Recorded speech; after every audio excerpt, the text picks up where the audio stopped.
José. Era un paciente de 85 años que estaba diagnosticado con la enfermedad pulmonar obstructiva crónica, más conocida como EPOC. Atendamos, por favor, vamos a reflejar un poquito.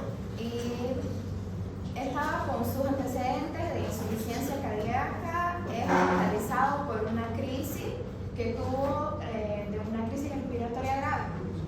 Y la cosa es que después de estabilizarse con los médicos que le explicaron que todo cómo que evolucionaría su enfermedad, les indicaron que don José tenía que pasar por un proceso de usar la ventilación mecánica o ventilación manual. Y nos comentó, digamos, el médico le explicó todo su caso y dijo que tenía como que riesgo tenía que comprender los riesgos y beneficios del tratamiento, y el don José decidió rechazar. Y el médico, como respetando su principio de autonomía del paciente, entonces decidió explicar entonces cuidados paliativos para su familia y el cuidador asistente principal del caso, de los cuidados que tenía que entonces seguir en la casa, y así entonces vemos que fue respetado el principio de la autonomía del paciente. ¿Qué principios éticos estuvieron en conflicto ahí en ese paciente? No maleficencia, beneficencia, autonomía y, como ustedes pueden ver en el caso, gracias doctor. Por ejemplo, en ese caso, cuando ustedes están practicando esto de los principios éticos, ustedes se van a dar cuenta de que los cuatro van concatenados. No existe uno sin el otro. Por ejemplo, cuando yo practico el principio de beneficencia, automáticamente estoy practicando el beneficio de no maleficencia. Estoy buscando lo que sea prudente para el paciente, lo que sea mejor para el paciente y lo que no le haga daño. ¿Entienden? Y entonces, si yo practico el principio de beneficencia, de no maleficencia, respecto a la autonomía del paciente, ¿es algo justo para el paciente? Estoy practicando la justicia. Las clases de hoy no son pesadas, son un poquito. Hemos puesto un poquito de. Hemos puesto un poquito más de letra porque todavía es algo más teórico, es algo para que ustedes entiendan. Ustedes ya saben que después de carnaval ya nos lanzamos a la aventura de ver pacientes. ¿Ya? Y quienes van a ver los pacientes son ustedes. Y yo voy a estar guiando la atención de estos pacientes que vamos a ver en sus domicilios, en una residencia geriátrica que espero, con el favor de Dios, me aprueben la solicitud que he hecho para que podamos entrar un poquito más, podamos entrar de a 10 a esta residencia geriátrica. Y vamos a ver cómo funcionan, hoy día vamos a ver cómo funcionan las residencias geriátricas. ¿Por qué? Porque vamos a ver los niveles asistenciales en geriatría. ¿A qué se entiende como niveles asistenciales? ¿Qué piensan ustedes que son los niveles asistenciales?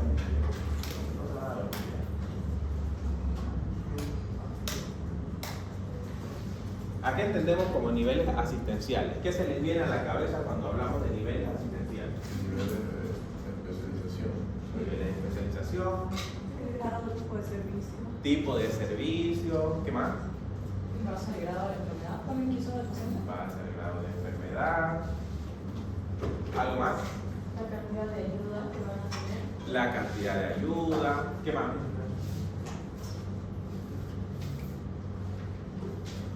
Hoy ya los quiero pilas, porque vamos a al menos en la segunda clase, vamos a interactuar más.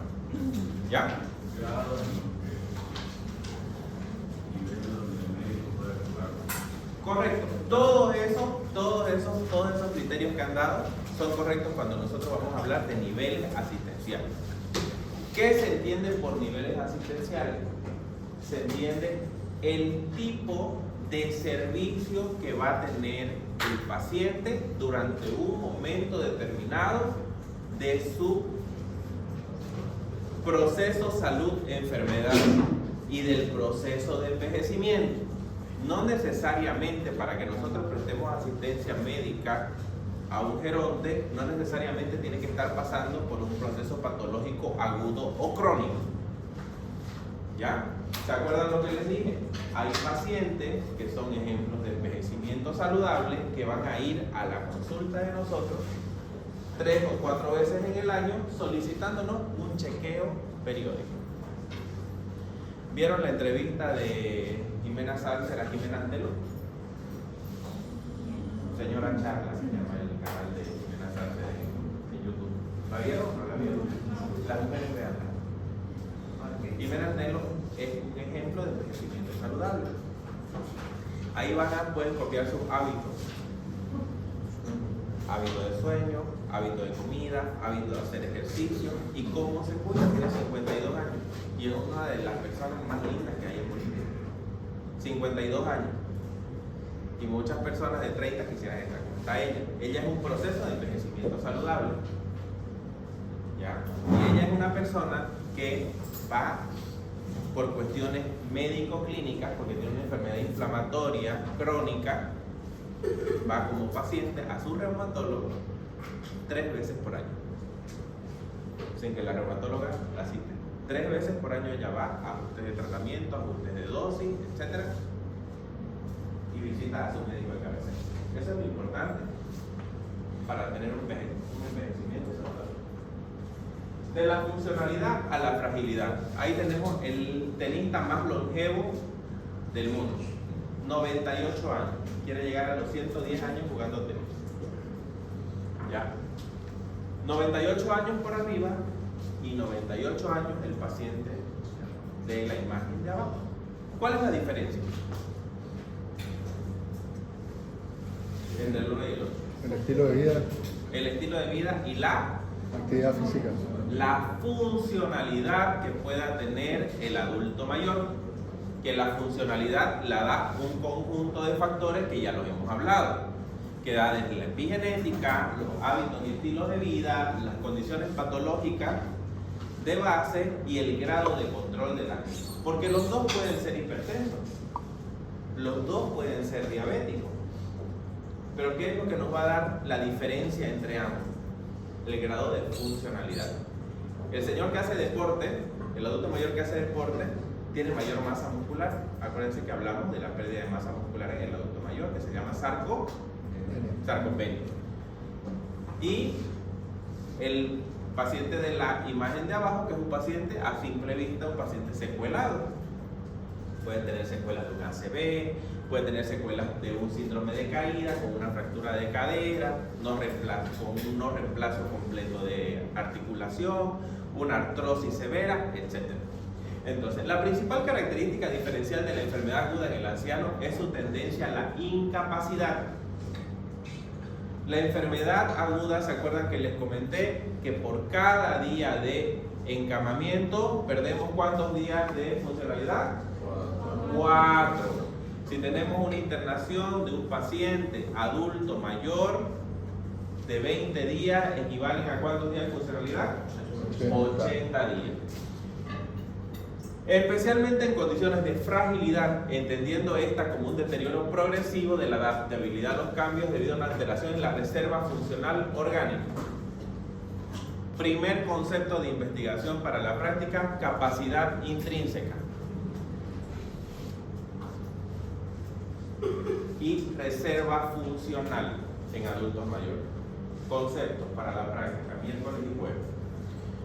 Debido a una alteración en la reserva funcional orgánica y en los mecanismos de control homeostático. ¿Qué hay ahí? ¿De qué estamos hablando? De senescencia celular. ¿Cómo evitar que el adulto mayor no evolucione hacia la fragilidad? Se requiere una estrategia asistencial específica, basada en la selección de aquellos pacientes que más se van a beneficiar, especialmente los que se encuentran con riesgo de incapacidad, precocidad que nos permita la detección de problemas, diseñando una estrategia terapéutica en la planificación de cuidados, capacidad de intervención, puesto que la evaluación no es suficiente si no va acompañada de medidas en el manejo posterior posterior al proceso que llevó al paciente a este riesgo de fragilidad. El facilito todo ese párrafo es seleccionar el tipo de asistencia correcta que va a llevar el paciente. ¿Qué es este es cómo funciona un servicio de geriatría ideal? ¿Cómo funcionan nuestras emergencias actualmente en nuestro país? ¿Cómo funcionan las emergencias? ¿Se acuerdan que les dije? Teníamos un aislado con una tuberculosis miliar detrás de un biombo. Aquí tenemos un politraumatizado. Aquí tenemos un paciente con una osteomielitis severa. Aquí tenemos un abdomen agudo quirúrgico en espera de quirófano. Aquí tenemos un adulto mayor con una neumonía adquirida en la comunidad. Y aquí tenemos una paciente que llegó en gasping por una insuficiencia cardíaca no controlada. Esos son nuestros servicios de emergencia reales, ¿ya? En un contexto real de nuestro sistema de salud. ¿Por qué? Porque no existe organización de los servicios de salud. ¿Qué falla ahí? ¿Qué falla ahí? ¿A quién ponen de jefes de servicio en los hospitales? Los más mayores. A los mayores que ya no tienen capacidad funcional para atender 20 pacientes al día. Ahora, ¿qué saben ellos de organización de servicios de salud? En esa época no se daba eso, es muy poco el conocimiento que hay dentro de administración de servicios de salud. Quizás la hay, pero la mayor proporción de personas no la entienden. Correcto. O sea, tienen que ver todo el espacio. Ya, pero esto es cómo funciona un sistema de atención geriátrica ideal. Nosotros tenemos que hablar de algo ideal, porque es a lo que queremos apuntar en algún momento determinado. ¿Ya? Niveles asistenciales en geriatría. Unidad geriátrica de agudo, unidades de recuperación funcional, y dentro de ellos están las unidades de mediana estancia, las unidades ortogeriátricas, las unidades de ictus, las unidades de larga estancia, el hospital de día geriátrico, la atención domiciliaria geriátrica y la atención en consulta externa. Y vamos a desglosar cada una de ellas. De la UGA vamos a hablar un poquito en esta clase y en la segunda la vamos a desglosar más. Unidad geriátrica de agudos. Criterios de ingreso. Pacientes mayores de 75 años con enfermedad aguda que puedan recuperar. ¿Qué paciente puede recuperar una enfermedad aguda? ¿Cuáles son las enfermedades agudas recuperables en esta doctora? ¿Qué se les viene a la cabeza por enfermedad aguda recuperable? Una ITU complicada, una neumonía adquirida en la comunidad. ¿Qué más? Hablemos de un absceso periamigdalino, por ejemplo. Una otitis, que son poco frecuentes en los adultos mayores. ¿Qué más? ¿No se centrarían las fracturas? Una fractura entra como algo agudo, que ahorita vamos a hablar de las unidades ortogeriátricas. ¿Qué más? Algo que sea recuperable, algo que no me va a llevar en ese momento a la incapacidad del paciente o que no me comprometa el pronóstico de vida en ese momento. Ese es el paciente que va a la unidad geriátrica de agudo. Pacientes de 60 y 75 años recuperables con enfermedad aguda o descompensación de patología crónica, tendencias hacia la incapacidad, pluripatología, polifarmacia, condiciones funcionales previas, esos son TES, condiciones mentales previas y condicionantes sociales previas al alta. ¿Ya?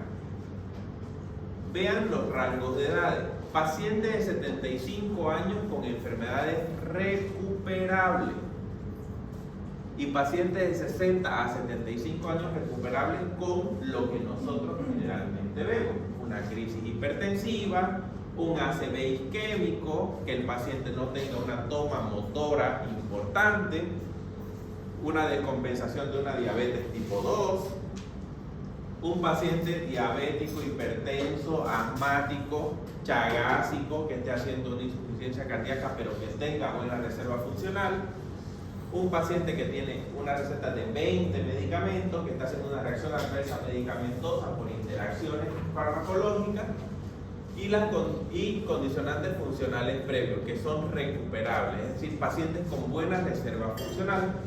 Estos pacientes son los que van a unidad de agudo. ¿Cuál es el tiempo que yo debo tener a un paciente en unidad de agudos? ¿Cuál es el tiempo que yo tengo que tener a un paciente en unidad de agudos? El tiempo suficiente para compensar la patología y mandarlo rápido a las unidades de recuperación funcional. Si yo en 3 días a ese paciente, por ejemplo, con neumonía, sin derrame pleural, no una neumonía complicada, un paciente que está decaído, está haciendo un delirium hipoactivo en ese momento, tiene leucocitosis.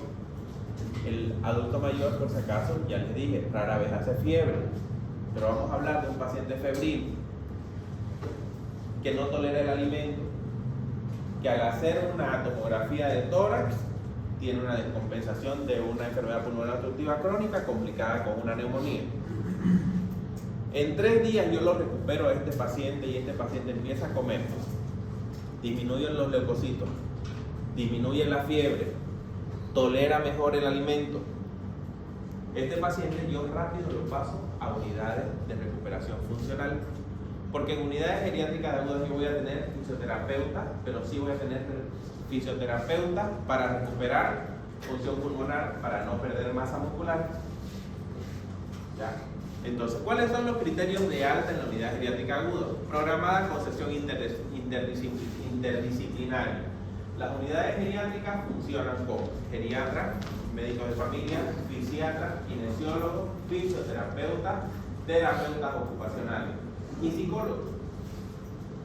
¿Ya? Entonces, en las unidades de geriatría, en el mundo, los servicios de geriatría funcionan así. Este paciente se va a dar de alta porque va a ir a un hospital de día geriátrico, o va a ir a una unidad de recuperación funcional, o va a ir a una unidad de media instancia, o va a ir a una sala de ictus, o va a ir a una sala de ortogeriatría, lo que decía la doctora. Porque ya yo manejé lo agudo, el paciente tuvo la cirugía de reemplazo protésico de cadera, que es lo más frecuente, y lo paso a la unidad de ortogeriatría. ¿A qué? A que empiece ya la rehabilitación funcional. Todo va enfocado a que el paciente no pierda funcionalidad, que salga casi igual de como entró al hospital. Canalizada a través de la asistencia social, confirmada el conocimiento de la familia y el paciente, decidida la forma y lugar de evacuación a dónde va a ir, informado el equipo de atención primaria, informados los servicios sociales y preparados para las ayudas a domicilio. Por ejemplo, hay pacientes que salen de la unidad geriátrica de agudo a un ingreso domiciliario. ¿Quién va a ir a verlo el ingreso domiciliario? ¿Cuál va a ser la planificación de visitas en el ingreso domiciliario para que el paciente termine el tratamiento? Por ejemplo, pacientes que entran con infección urinaria recurrente, entran al hospital y inician tratamiento por vía parenteral, salen para un ingreso domiciliario a continuar tratamiento por vía oral. ¿Quién los va a ver? ¿Quién los ve? ¿Qué nivel ve eso? Médico de familia. El médico de familia, el primer nivel de atención. Es por ello que ahora en nuestro país funciona la hoja de contrarreferencia. Con la hoja de contrarreferencia, el especialista o el servicio que ve al paciente dice: se hizo esto, continuar con. Pero este proceso del continuum asistencial en nuestro país poco funciona. El continuum asistencial se llama continuum asistencial. Es la continuidad de la atención mientras el paciente lo requiere. Unidades de recuperación funcional o unidades de mediana estancia. Pacientes que ingresan a unidades de mediana estancia han sobrepasado la fase aguda y están estabilizados clínicamente. Insuficiencias cardíacas congestivas que ingresan en las madrugadas, y el paciente en 48 horas está estable, el paciente tolera el decúbito, el paciente no tiene edema en miembros inferiores, el paciente no tiene tendencia a las arritmias cardíacas, pasa a unidad de mediana estancia. Pacientes que no pueden realizar su tratamiento fuera del hospital, por ejemplo, infecciones urinarias multiresistentes a drogas por vía oral, necesitan una vía parenteral, no hay un establecimiento de salud cerca, no hay un personal que vaya a cumplir el horario del medicamento, se ingresa en mediana estancia. Razonable expectativa de recuperación en razonable tiempo. Razonable expectativa de recuperación en razonable tiempo. ¿De quién hablamos ahí?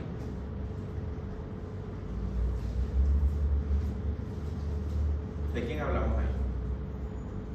De pacientes postquirúrgicos de cirugías medianas o cirugías grandes, por ejemplo, la de reemplazo de cadera.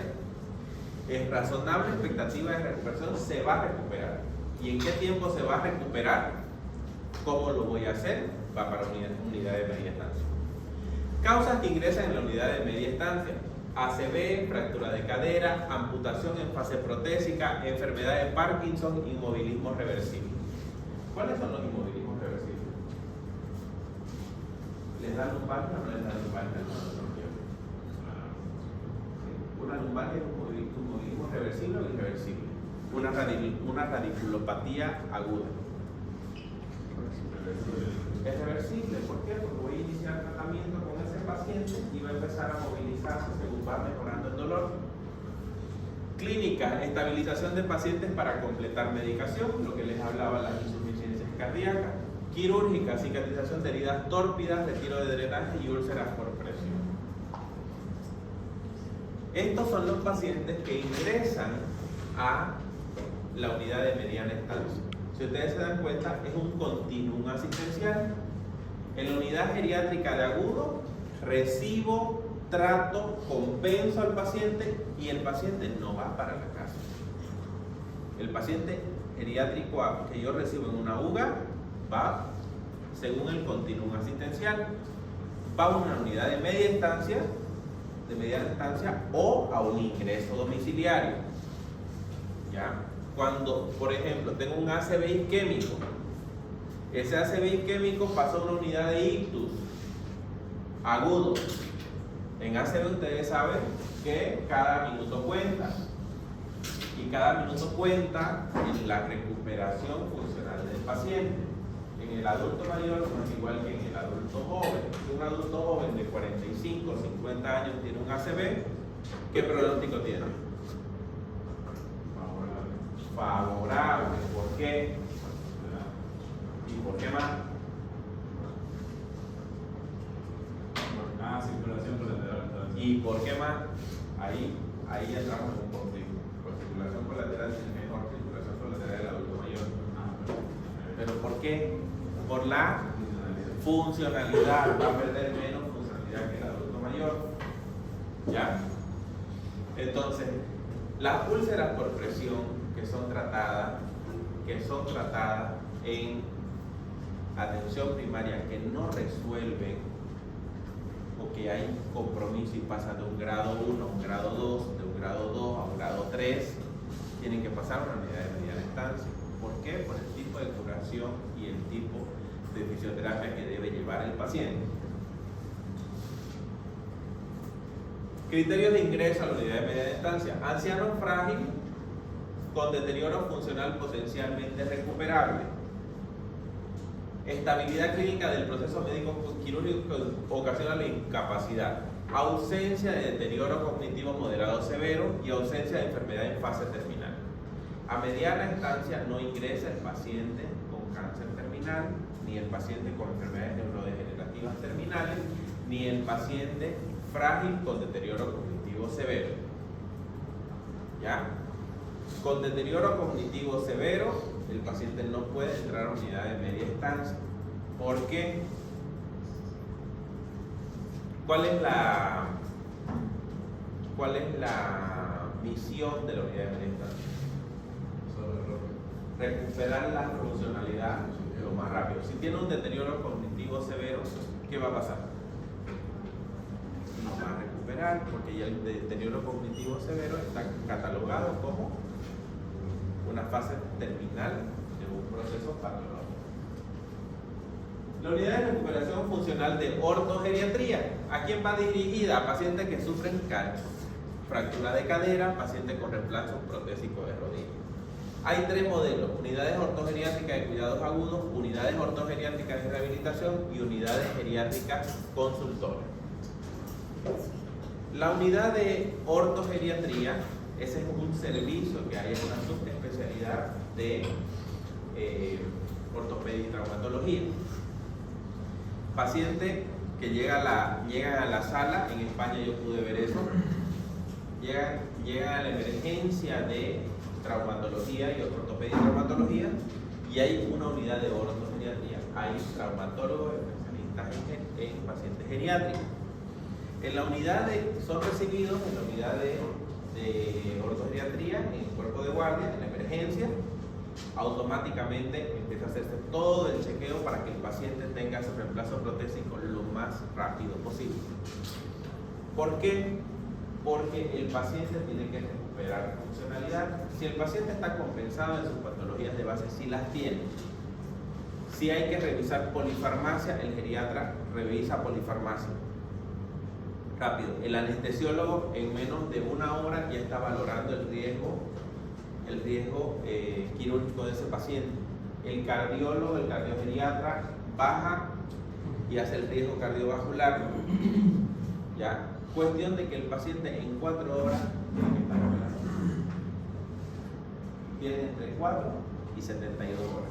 El paciente que más tarde vi que entró a cirugía de reemplazo protésico fueron 24 horas. Y actuó todo el mundo, porque era un paciente con una insuficiencia cardíaca.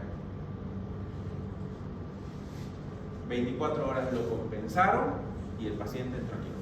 ¿Por qué es importante las unidades de ortogeriatría? ¿Por qué son importantes? ¿Qué es lo que tenemos que recuperar en el paciente? Funcionalidad. La funcionalidad. El paciente operado en las primeras 24 horas, a las 72 horas ya está en rehabilitación. Ya está en rehabilitación con el fisioterapeuta y a la semana tiene que estar caminando. ¿Qué pasa en nuestro medio? ¿Qué pasa en nuestro medio? 1 año de recuperación. No tarda 24 horas. El paciente llega a un servicio de ortopedia y traumatología. Ya, hablemos de lo público. Llega al servicio de ortopedia y traumatología. Vamos a traccionarlo hasta que estén los laboratorios. Toman una radiografía inicial, hacen la tracción, toman una radiografía después de la tracción del miembro inferior. Se planifica la cirugía Para el día siguiente, para el día siguiente hasta la 1. ¿Ya? Pasan para la sala. Para la sala, el paciente ya está encamado, y ahí perdió un tiempo. ¿Que equivalen a cuánto? A 4 días. ¿Ya? Entre que el cardiólogo viene a hacer la valoración quirúrgica, pasa otro día. Entre que el anestesiólogo viene a hacer la valoración anestésica, pasa otro día. ¿Cuántos días van? 12. 4. ¿Ya? Luego viene la negociación con la familia de que hay que operarlo, hay que ponerle la prótesis hasta que consiguen el dinero. ¿Cuántos días pasaron? 5. 5 por 4, 20. ¿Ya? 5 por 4, 20. Estamos hablando de una emergencia ortogeriátrica. 20 días de funcionalidad. El paciente se opera generalmente entre el 5º y 6º día de internación. ¿Ya? Sale de la internación, del quirófano, un día de recuperación, otro día de recuperación, otro día de recuperación, tiene que hacer fisioterapia. Le hacen la primera sesión de fisioterapia en el hospital y algo. ¿Cuántos días lleva encamado el paciente? Multipliquen la pérdida de funcionalidad, la pérdida de masa muscular. Entonces, para evitar todo este diagnóstico que pasan los pacientes, que se crean las unidades de ortogeriatría, que van dirigidas a las unidades de cuidados agudos, las unidades de rehabilitación y las unidades consultoras. En las unidades de rehabilitación es donde el paciente postquirúrgico va a entrar rápido a un plan de rehabilitación física, de recuperación de masa muscular.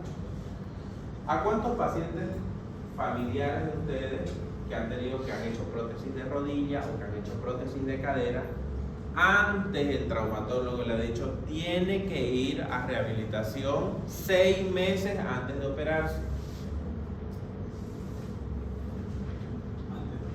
Antes de operarse. ¿A qué paciente lo mandan a fisioterapia antes de operarse? 3 meses, 6 meses.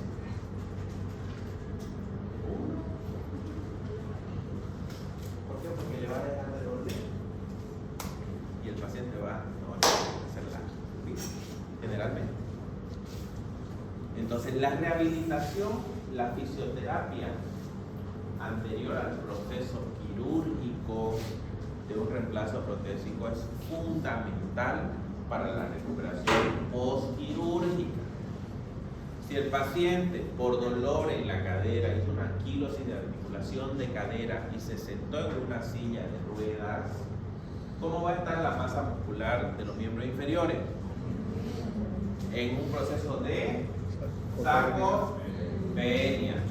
Un paciente sarcopénico debería tener una cirugía electiva. No, pero es lo que nosotros vemos. Es lo que vemos. Es lo que vemos todos los días. ¿Ya? Porque con esto, ¿qué es lo que queremos garantizar? Funcionalidad. Unidad de recuperación funcional y la unidad de ictus proporcionan atención especializada para enfermedades, para pacientes con enfermedad cerebrovascular. Tipo de unidades: unidades de ictus de cuidados agudos, estancia menor de 7 días para el diagnóstico y la estabilización. ¿Qué es lo que se pretende con la unidad de ictus agudo? La revascularización precoz. La revascularización precoz, ya sea clínica, medicamentosa o quirúrgica. Unidades de rehabilitación tras la fase aguda ofrece una terapia rehabilitadora. Paciente que sale de la unidad de ictus agudos con una paraparesia, una monoparesia o una hemiplegia directa total proporcional, unidad rehabilitadora. Lo más rápido posible. Paciente que ya sale con su secuela establecida, paciente que ingresa a rehabilitación lo más rápido posible para que el paciente no quede con tanta secuela. Unidades mixtas comparten los cuidados de las dos anteriores, que son las unidades de agudo y las unidades de rehabilitación, que generalmente lo que más vemos, en España lo que más se ve son las unidades mixtas. Ahora, unidad de recuperación funcional y la unidad de larga estancia. ¿La unidad de larga estancia cuál es?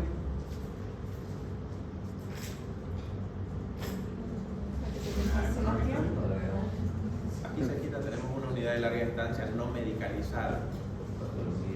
Enfermedad de la... Las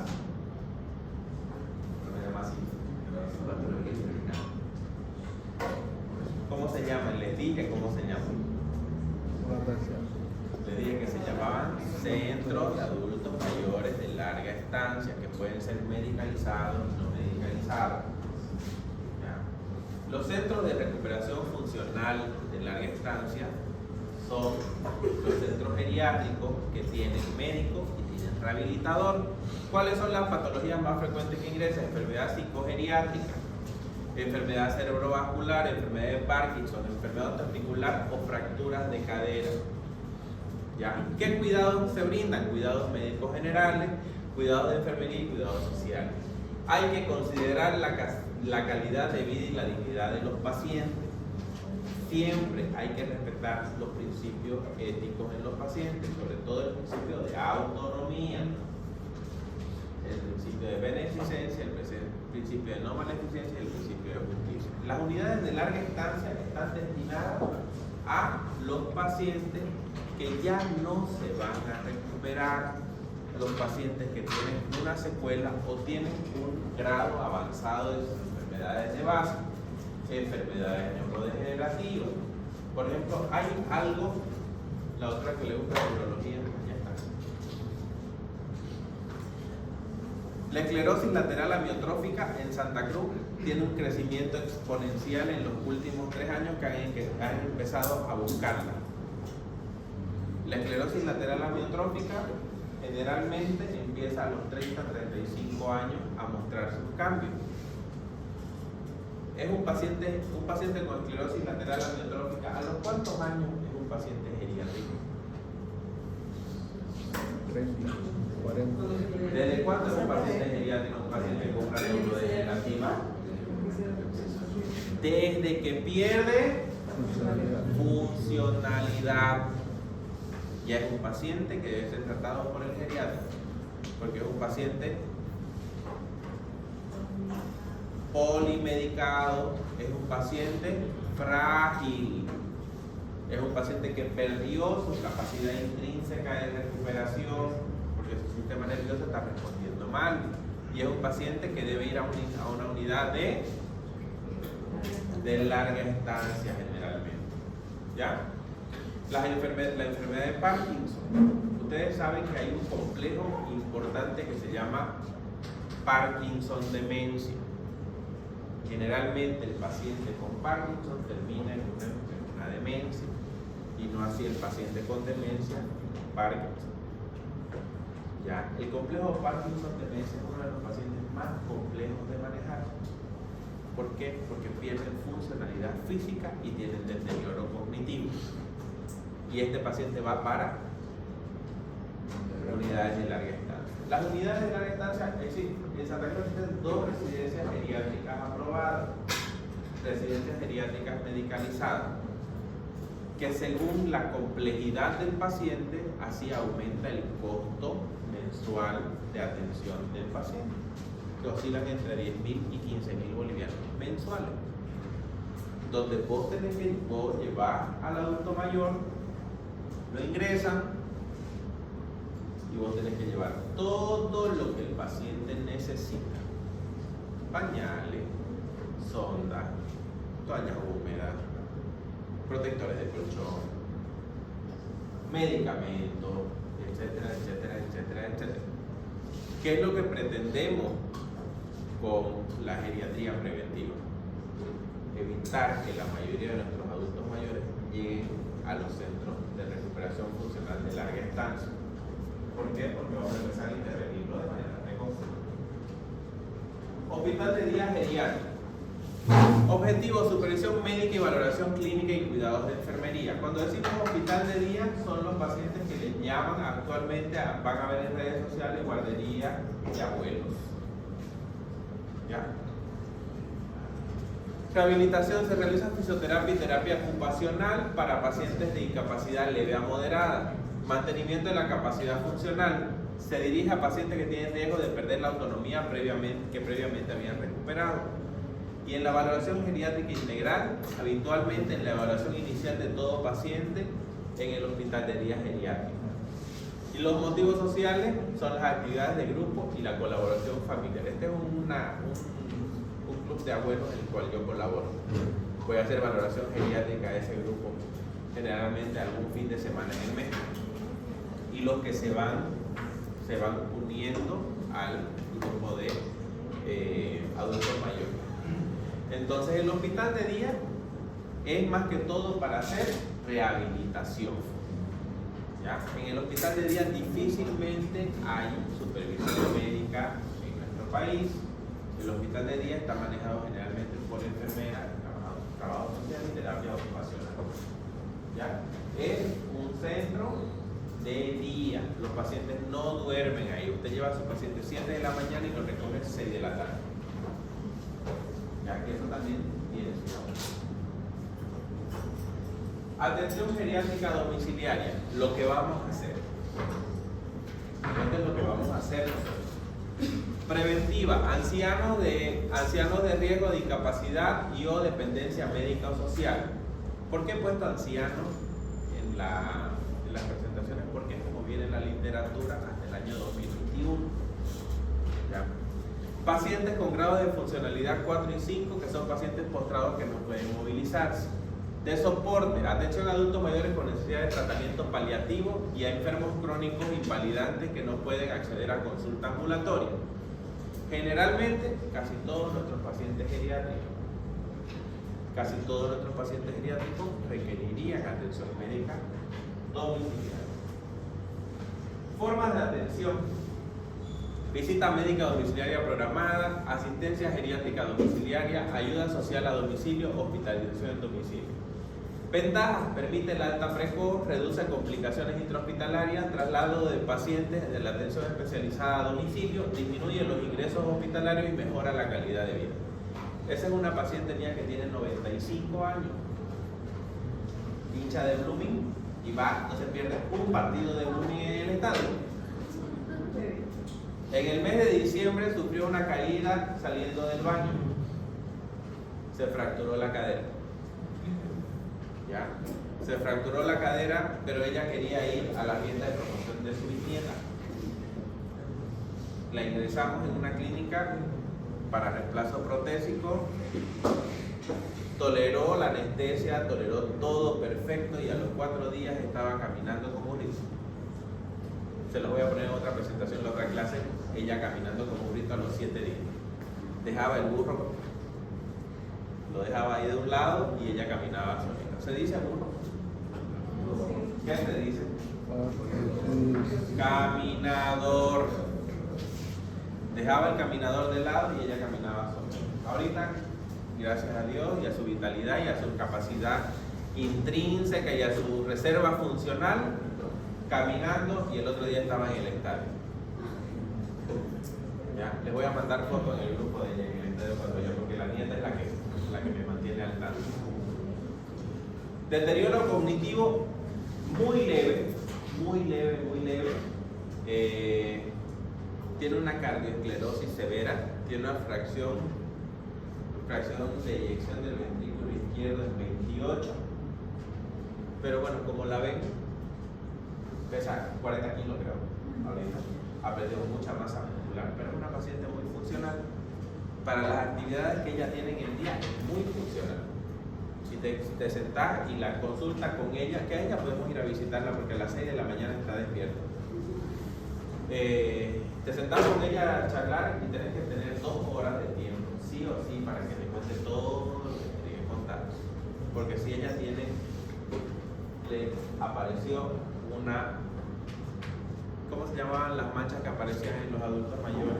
Color violáceo.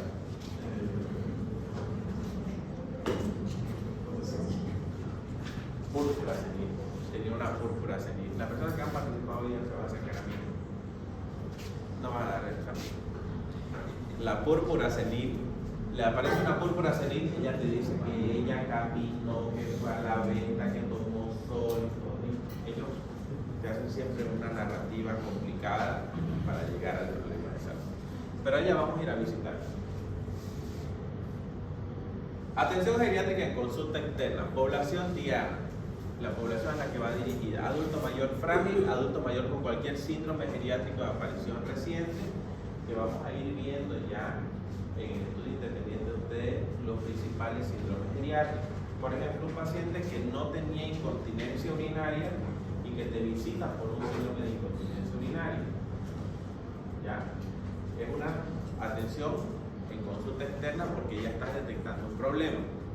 ¿Cuál es el objetivo? Valoración de pacientes ambulatorios, valoración geriátrica integral, valoración, tratamiento y seguimiento de enfermedades, valoración del tratamiento cognitivo, valoración y tratamiento de los síndromes geriátricos y el seguimiento del paciente. Mientras el paciente puede ir a la consulta externa y no necesita estar en ninguno de los otros niveles asistenciales, el paciente va a ser tratado en consulta externa, que generalmente es el paciente que acude por sus controles periódicos, que tiene que ver con el nivel educacional, nivel sociocultural del paciente. Mientras el paciente está más instruido, el paciente acude más a los servicios de salud porque tiene mayor valoración del riesgo. Mientras el paciente tiene menos nivel cultural, va a ser un paciente que solo va a venir cuando le duela o que solo lo van a traer cuando lo ven mal. ¿Ya? Entonces, paciente que se atiende en consulta externa es el paciente que quiere un envejecimiento ¿de qué tipo? Saludable. Y este es el flujograma de atención en el adulto mayor. Este es el sistema propuesto por la Academia Británica de Geriatría. Fase aguda, curación o mejoría para la unidad geriátrica de agudo. Fase subaguda, grave, leve o moderada, va para la unidad de recuperación funcional. Si la capacidad de la unidad de recuperación funcional es suficiente, va al hospital de día geriátrico. Si no, va a la unidad de rehabilitación geriátrica. La fase crónico residual, si es leve o moderada, va a la unidad de recuperación funcional para mantener soporte. Si es suficiente, va al centro de día. Si no es suficiente, va al hospital de día geriátrico. En la moderado o grave, va para la atención sanitaria. ¿Cuál es la función? Mantener soporte. Si es suficiente la atención sanitaria, va para el domicilio. Si no es suficiente, va para la unidad de larga estancia. Y si es insuficiente, va para la residencia asistida. Y si remite todo lo anterior, va para la atención domiciliaria. ¿Ya? Así funciona en un mundo real una organización de servicios de geriatría, donde existen todos los niveles asistenciales para pacientes adultos mayores. Esto es lo ideal. ¿Ya? Nosotros tenemos que pensar en que en algún momento vamos a llegar a tener de un hospital un servicio de geriatría que haga el continuum de ascensión, el continuum asistencial, desde que el paciente entró con su patología descompensada hasta la recuperación funcional y que el paciente vuelva a la consulta externa. Generalmente aquí todo se hace como se puede.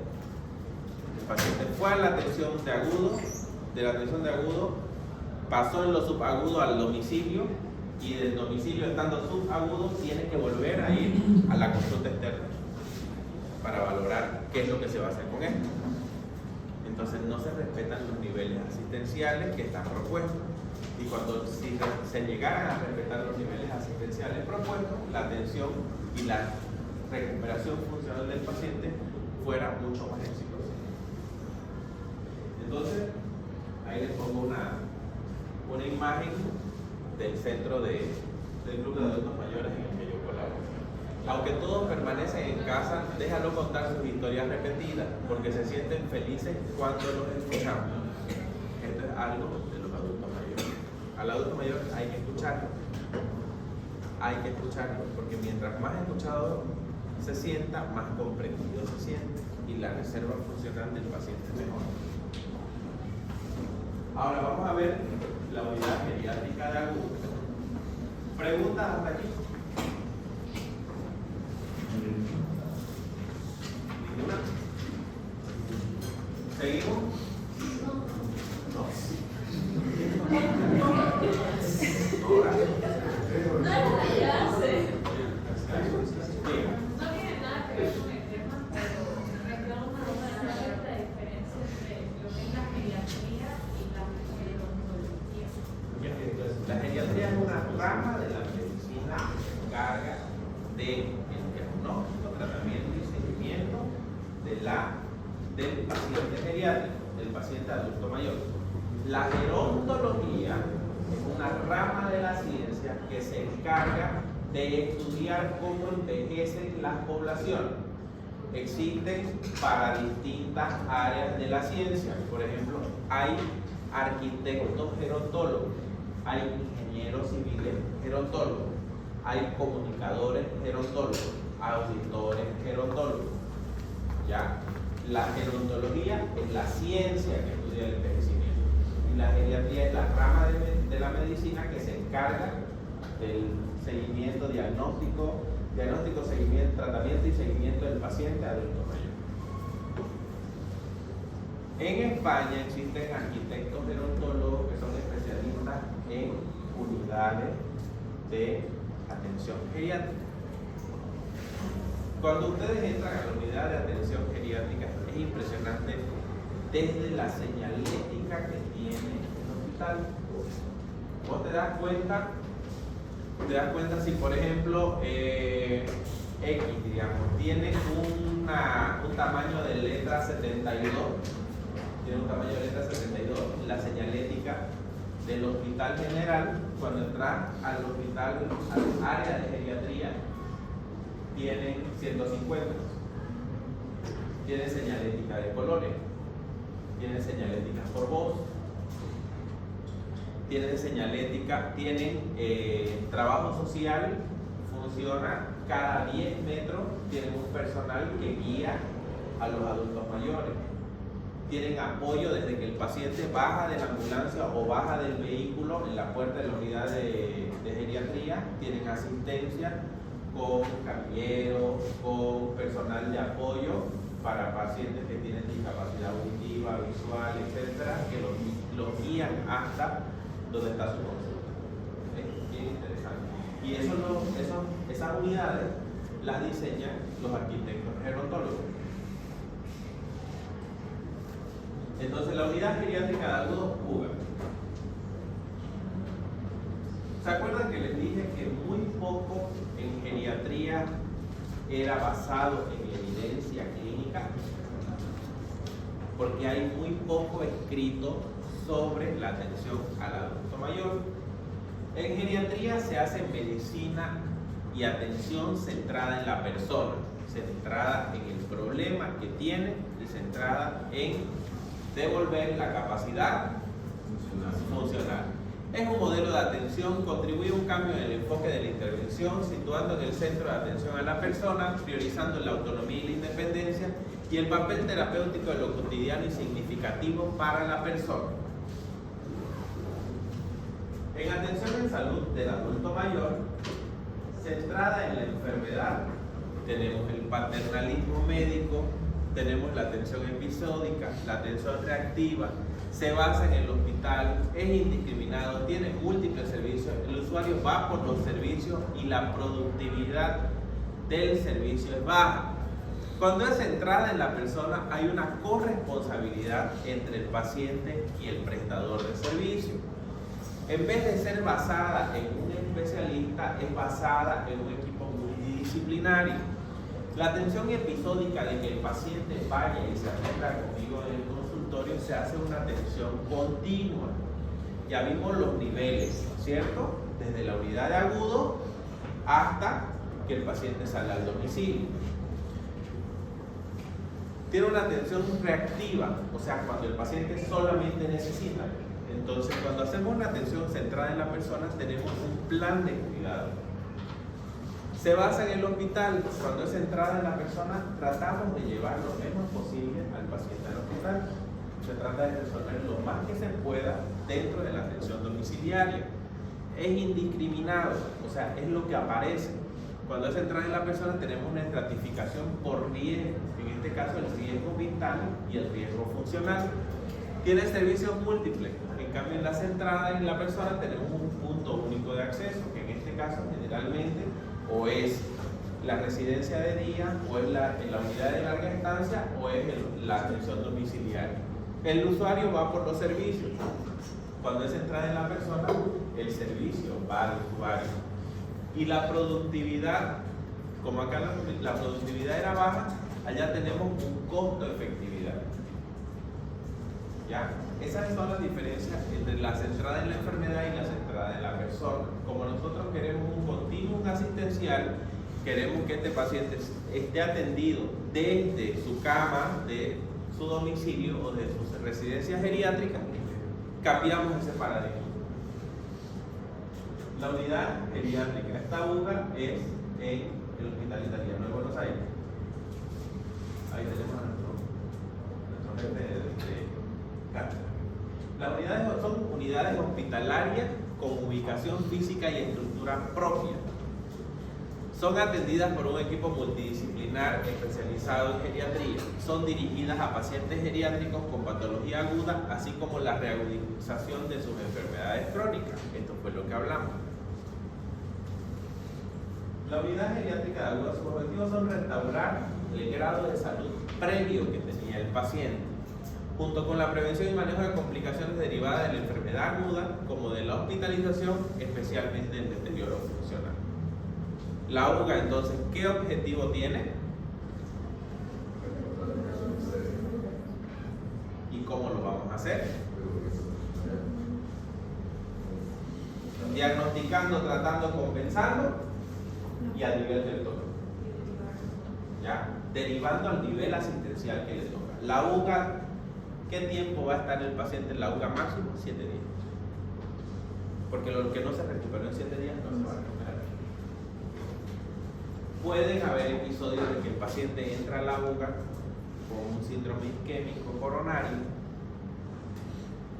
El paciente pasó por el servicio de cardiogeriatría, pasó por cardiología intervencionista, colocaron stent, etcétera, revascularizaron ese miocardio, pero el paciente reinfarto o hace una arritmia fatal, o una arritmia fulminante, o hace una arritmia que produzca émbolo, hace un ACV, se complica el paciente. ¿Va a seguir en geriátrica de agudo? ¿Para dónde va a pasar? Para mediana estancia. Y si el paciente se secueló, ¿para dónde va a pasar? Larga estancia. Perfecto. Entonces, los criterios de ingreso: pacientes menores de 75 años, descompensación de enfermedades crónicas, procesos infecciosos y deterioro funcional agudo. Deterioro funcional agudo. Les vengo hablando de delirium. Deterioro funcional agudo es el paciente que está haciendo sus actividades normales hoy y mañana amaneció que no habla, no camina, no se levanta, no come. Ya, algo le está pasando.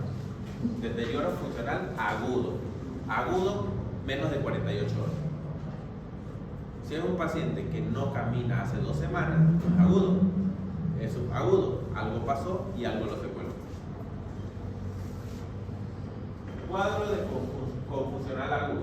Esos son los delirios. Delirio hipoactivo, delirio hiperactivo.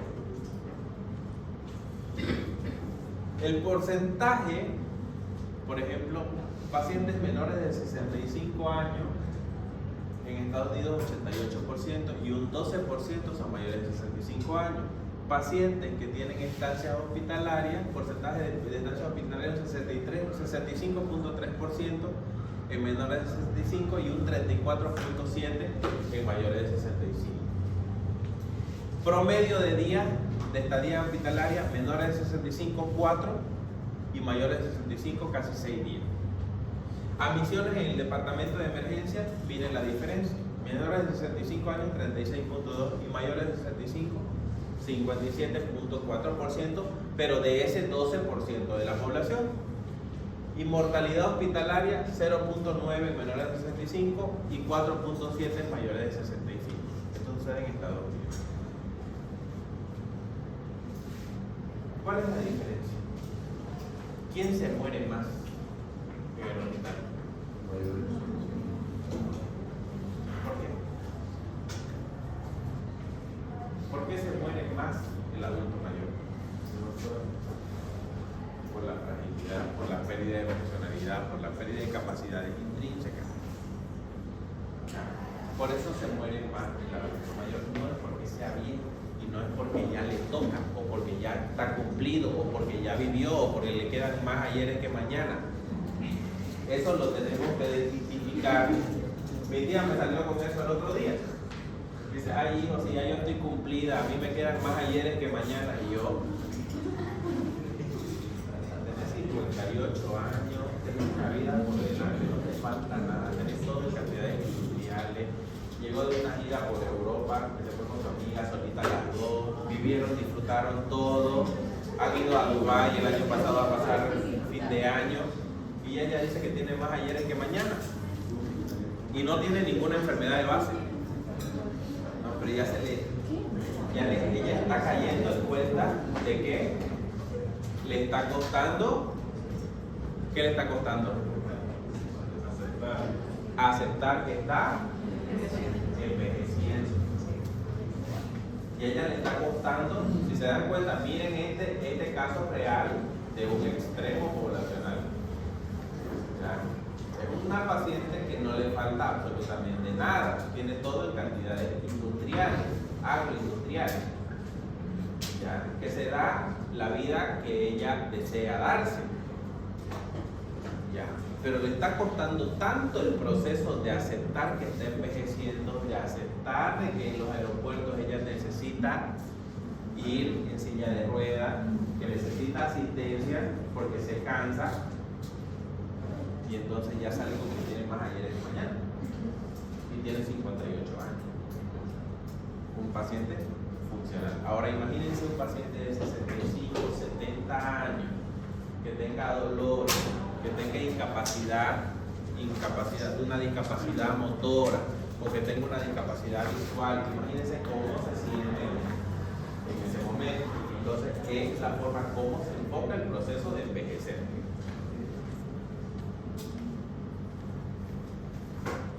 En la década de 1960 a 1970, observen cómo la esperanza de vida era menor. Al tener menor esperanza de vida las poblaciones, en menos de 70 años se suponía que el paciente tenía que tener algún tipo de discapacidad. En la década del 2000 al 2020, observen cómo el proceso de morbilidad hacia la discapacidad aumentó prácticamente una década de vida. Y del 2030 al 2040 se va a tratar de comprimir la morbilidad. ¿Qué es comprimir la morbilidad para ustedes? ¿Qué entienden como comprimir la morbilidad? Reducir los años de riesgo de, no de muerte, de pérdida funcional. Y con la pérdida funcional, con disminuir la pérdida funcional, ¿qué vamos a hacer? Mejor control de los factores de riesgo que lo van a llevar a el desarrollo de una patología crónica. Porque si yo te estoy diciendo en la consulta que estás envejeciendo desde los 30 años y te estoy diciendo que tienes que comer mejor y te estoy orientando que hagas ejercicio y te estoy orientando además de que tengas un buen continuum asistencial, en el 2020 tenés 40 años, pero en el 2030 vas a tener 50 y en el 2040 vas a tener 60. ¿Cómo va a llegar Jimena Antelo a los 60 años? De 40. De 25. ¿Cómo va a llegar Jimena Antelo a los 60 años? Trabajando en 4 programas, con muy poquitas arrugas, con buen estado físico, con buen estado mental, haciendo pilates aquí a la vuelta. Entonces, ¿cómo va a llegar ella a los 60 años? ¿Qué va a pasar aquí? Va a comprimir la morbilidad. Vamos a comprimir la morbilidad y el objetivo de la geriatría con este enfoque preventivo es evitar que nuestros pacientes que están enfermos se reagudicen y que nuestros pacientes que están hipotéticamente sanos no se enfermen. Y al hacer esto, al hacer esa compresión de años de morbilidad, esto es un término poblacional y de salud pública, lo que logramos es evitar que nuestro paciente llegue pronto a una discapacidad. ¿Se entiende lo que es compresión de la morbilidad? Le he puesto el ejemplo de Jimena Antelo porque me gustó mucho la entrevista que vi ayer. Véanla. ¿Por qué se estima eso? ¿Por qué va a haber compresión de la morbilidad? Porque los sistemas de salud, por ejemplo, los sistemas de salud tienden a mejorar. En Europa. Tienden a mejorar. Bueno, aquí por lo menos, si bien no tenés un sistema de salud ejemplar, por lo menos ya es gratis. Y al tener gratuidad, mejorar la accesibilidad al servicio de salud. Antes los adultos mayores se morían porque no podían pagar el médico. Ahora el sistema de salud te da la opción de que tengas la atención médica. Tal vez no todos los medicamentos, pero tenés la atención médica. O sea, parte del continuum asistencial se cumple. Ustedes son una generación de médicos que van a salir, la primera generación con formación en geriatría desde pregrado. Ya el continuum asistencial que ustedes van a dar a sus adultos mayores es diferente al que yo di a los adultos mayores cuando recién me gradué de la universidad, o al de 20 generaciones para atrás de ustedes, que recién están aprendiendo de geriatría. Ya, como se dan cuenta, los sistemas de salud desde la enseñanza médico universitaria empiezan a mejorarse, empiezan a perfeccionarse según el perfil epidemiológico que tienen los países. Entonces eso hace que se comprima la morbilidad, el desarrollo y la insistencia de la OMS porque haya una atención preventiva más que curativa, también hace que haya compresión de la morbilidad. Pero tenemos ahí nuestro dilema ético. Mejoramos los servicios de salud, mejoramos la accesibilidad de los pacientes, pero empeoramos nuestros hábitos de vida. Entonces ahí nosotros como salubristas entramos en un dilema epidemiológico. Eso sale en la serie que nos mandó a ver. En la serie que nos mandó a ver, las zonas azules. Las zonas azules. Ah, pero la viste. ¿Vieron las zonas azules? Bueno, tarea para el colegio.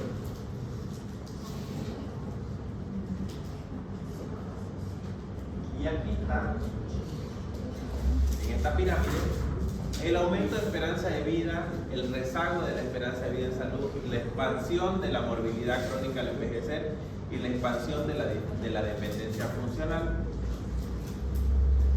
Aumento de las necesidades de salud, aumento en la utilización de servicios de salud, aumento de los costos asistenciales. ¿Qué hace todo esto? Aumenta la brecha de utilización de servicios, aumenta la brecha de financiación de servicios y existe una ausencia de un sistema de cuidado a largo plazo. Esta pirámide, por donde ustedes la miren, si la miran de arriba a abajo o la miran de abajo a arriba, va a llegar a lo mismo. ¿Qué es lo ideal? Ir de abajo hacia arriba. ¿Ya? Pero cuando vos lo observas como un fenómeno que va a pasar en un sistema de salud, si aumenta la esperanza de vida, ¿qué va a aumentar? Los costos asistenciales. Si hay un rezago en la esperanza de vida, o sea, si la esperanza de vida, por ejemplo, en la época de COVID-19, la esperanza de vida se redujo 3 años en los países desarrollados y en los países en vías de desarrollo 5 años durante el año 2020. ¿Por qué? Porque se preveía que morían por región aproximadamente 200.000 pacientes por año. Era la estimación de riesgo. Entonces, ¿qué pasó? Hubo aumento en las necesidades de salud, hubo aumento en la utilización de servicios, hubo aumento en los costos asistenciales. Entonces el sistema a largo plazo no funcionó. Entonces esto es algo que sucede mucho en geriatría. Por eso les decía, para un país, cuando nosotros lo vemos en costo de servicio, invertir en adultos mayores e invertir en cáncer para un país, cuando nosotros lo vemos en costos de servicio, no le es rentable. Por eso es que, por ejemplo, Estados Unidos, el sistema público de salud de Estados Unidos no trata cáncer. Cáncer no trata. Sistema público en Estados Unidos. Hay un sistema público. Hay un sistema público, pero que es manejado por seguros. Es manejado por seguros, pero el Estado cubre eso. El usuario cubre solamente un pequeño porcentaje. ¿Ya? Pero, por ejemplo, en geriatría, los seguros, aquí vos querés asegurar un paciente de 70 años, ¿cuánto te sale la póliza mensual? más de $1000 mensuales. Algunos no hay. Y algunos no hay, solamente hay uno o dos. Entonces, en Estados Unidos, los costos de las pólizas de seguro para el Estado de tratamientos de cáncer y de tratamientos de enfermedades geriátricas son demasiado caros. Los servicios son demasiado caros. ¿Ya? Que los estados invierten en medicina preventiva para evitar los costos de salud del Estado. ¿Por qué? Porque si lo vemos, como les comenté la primera vez, cuando hablamos aquí en nuestra situación real, al Estado le conviene invertir en tratamiento A nivel macro. a nivel económico no, pero a nivel de servicios de salud y de sistema de salud sí. ¿Por qué? Porque tenemos que darle salida al que está enfermo y tenemos que evitar que se enferme el que está sano. ¿Y cómo lo hacemos? Primario. Prevención. ¿Y qué hacemos en el tema de cáncer? Por ejemplo, cáncer más frecuente en adultos mayores.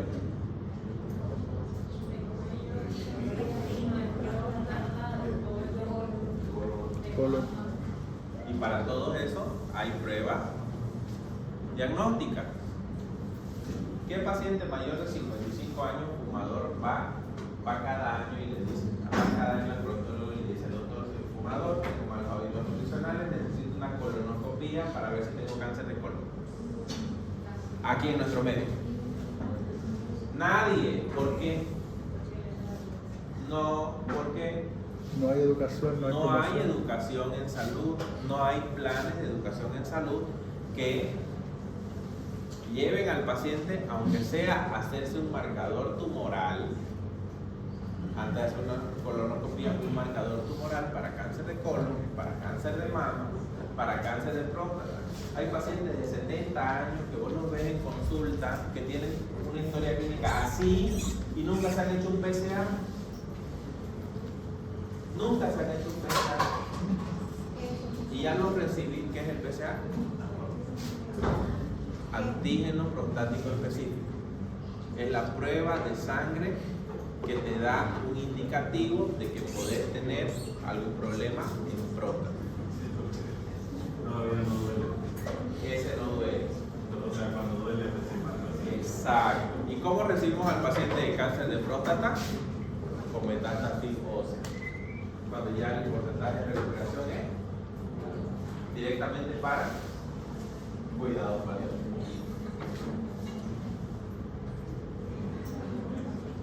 Observen. Revisión sobre el deterioro funcional en el anciano asociado al ingreso por enfermedad aguda.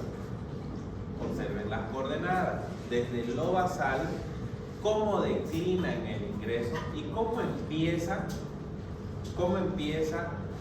a volverse tortuoso el cruce de coordenadas de cómo va a ser la resolución hasta el alta del paciente, hasta el alta o la muerte del paciente.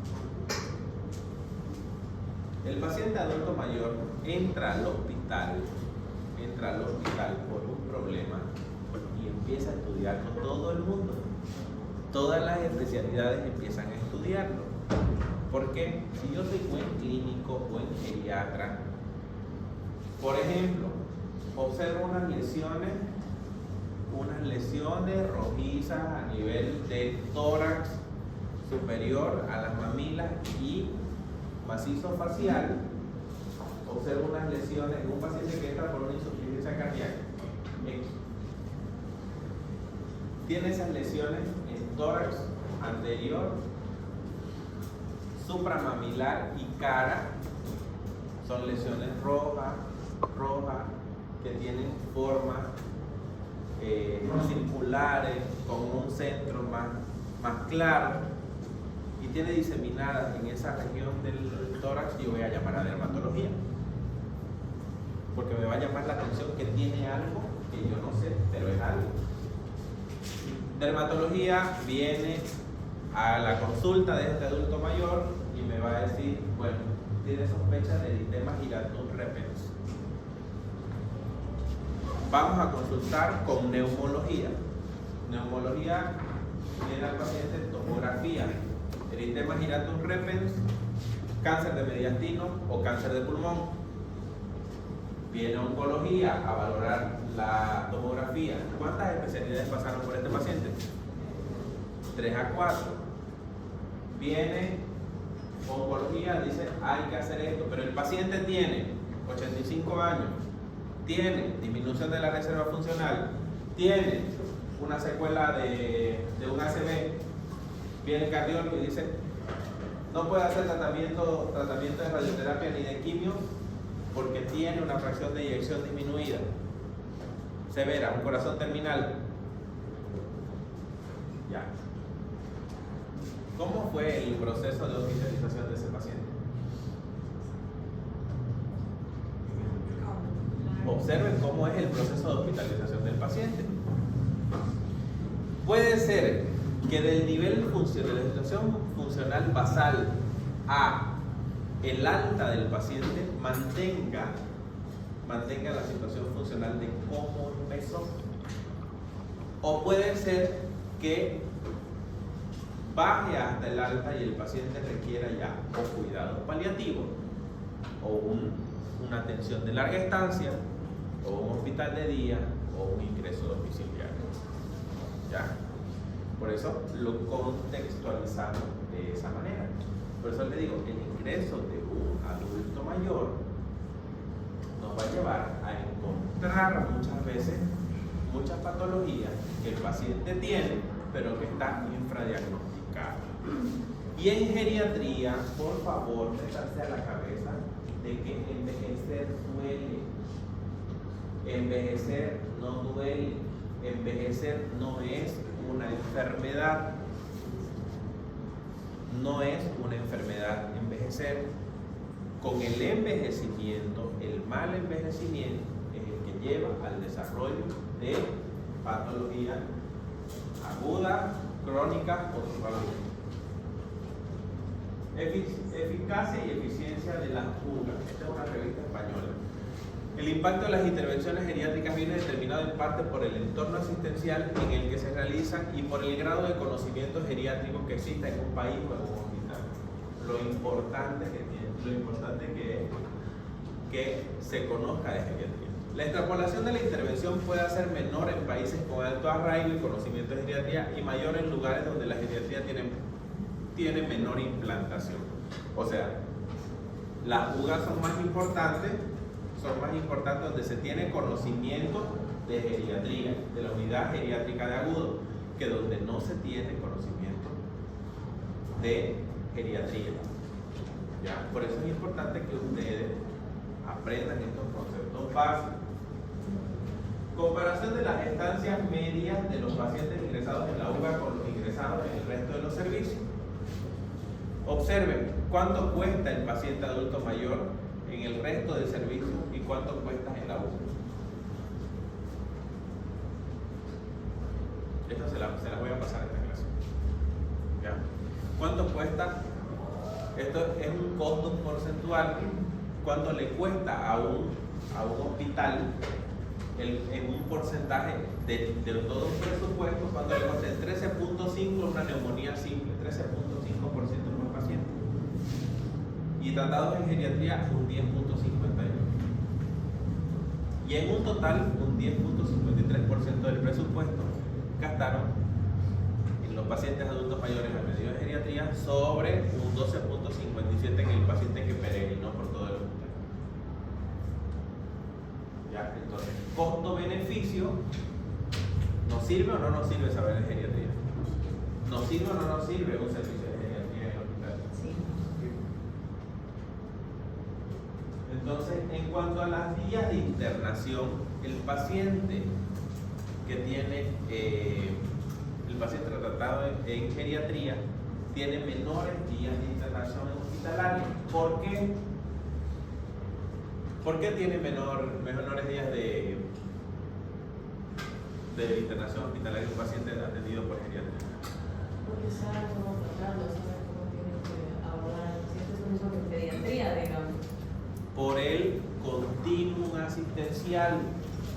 Porque yo como geriatra No voy a tener al paciente hospitalizado por una neumonía no complicada 14 días esperando que el antibiótico haga efecto. Yo como geriatra voy a tenerlo en el hospital 5 días. El paciente resolvió, comió mejor, se movió mejor ánimo y se va para ¿dónde? Si tengo una sala de mediana estancia a mediana estancia, o si no, en el continuum asistencial a un ingreso domiciliario a terminar tratamiento porque ya hay riesgo de vida. Ya, en cambio, los pacientes que son tratados por servicios generales son pacientes que van a estar ingresados hasta el final del tratamiento. Estos son los factores pronósticos modificables en adultos mayores hospitalizados. Datos de porcentaje del total de ingresos de personas menores de 75 años. En insuficiencia cardíaca de 428, un 7.2. De neumonía de 507, un 6.3%. ¿Ya? Cáncer de vejiga, 1.5% del total de ingresados se diagnostican con cáncer de vejiga en menores de 75 años. Hernia inguinal, 1.7. Síndromes coronarios agudos, 2.7. Una fractura de cadera, 4.04. Por eso la fractura de cadera es considerada actualmente un síndrome geriátrico. La mayor incidencia de morbidez y mortalidad hospitalaria en los adultos mayores es conocida y la asociación entre el desarrollo de complicaciones y aumento de mortalidad y estancia hospitalaria. Mientras más tiempo el adulto mayor está en el hospital, más se muere. Ya, eso es facilito. Las causas podrían derivarse de cambios fisiológicos relacionados con la edad que ocasionan resistencia para responder a situaciones agudas de enfermedad, mayor gravedad de las enfermedades que precipitan la hospitalización y el tipo de cuidados dispensados. Sobre todo el tipo de cuidados dispensados. Actualmente en el mundo no se concibe que un paciente de UTI tenga una úlcera por presión. Y actualmente en los países en vías de desarrollo, las úlceras por presión son uno de los factores de mayor mortalidad en pacientes durante el ingreso en UTI o posterior al ingreso en UTI. ¿Ya? Porque no existen políticas para la prevención. Hay programas, en otros países hay programas de prevención de úlceras por presión, que lo manejan los cirujanos plásticos. El anciano en unidad geriátrica aguda. La UGA ha demostrado reducir la pérdida funcional asociada al ingreso hospitalario y aumentar el porcentaje de mayores que pueden volver a su domicilio sin suponer un aumento en la mortalidad y los costos. Razón de ser, la prevención del deterioro funcional.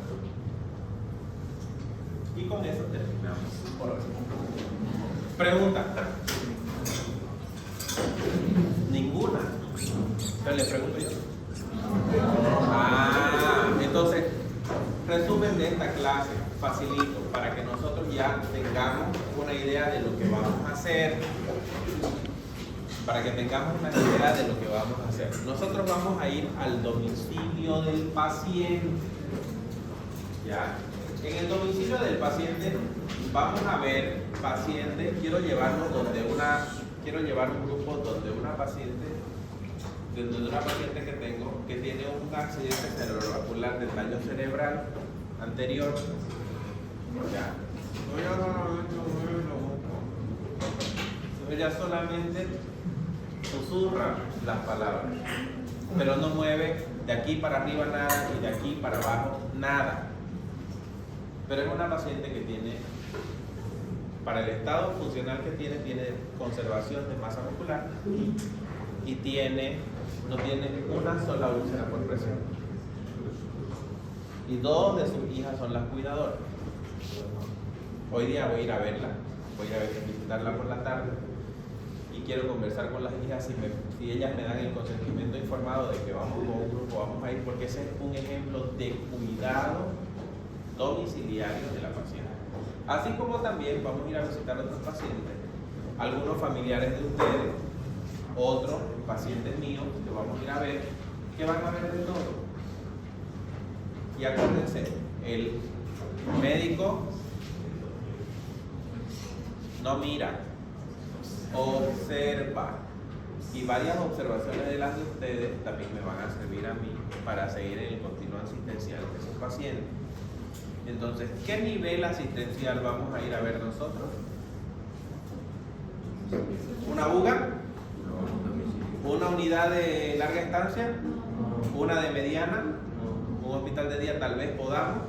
¿Qué es lo que vamos a ver? Una atención domiciliaria en atención primaria. O sea, vamos a ir al continuum de atención que a nosotros en realidad nos interesa en la formación como médico general, saber qué voy a hacer yo en el domicilio del paciente. Y van a aprender desde tender una cama hasta movilizar a un paciente, porque los voy a hacer tender camas en la casa de los pacientes. Por si acaso, van a aprender cómo se tiende una cama. Vamos a ver, ojalá tengamos algún paciente con cama hospitalaria. Van a aprender a hacer la prevención de úlceras por presión. Lo vamos a hacer así rápido porque el tiempo no nos da, pero lo vamos a hacer porque necesito que aprendan eso. Y cuando tengamos reunión con ese grupo de adultos mayores y nos toque la clase sábado, pero si ese club tiene reunión el domingo, los voy a citar domingo y los voy a dejar descansar sábado, ¿ya? O les voy a cambiar el sábado por un turno de miércoles o jueves. ¿Está bien? Ya, porque quiero que tengan contacto con eso, porque de nada sirve que estemos aquí hablando y ustedes no lo vean en la práctica. ¿Ya? Listo, vayan con todo.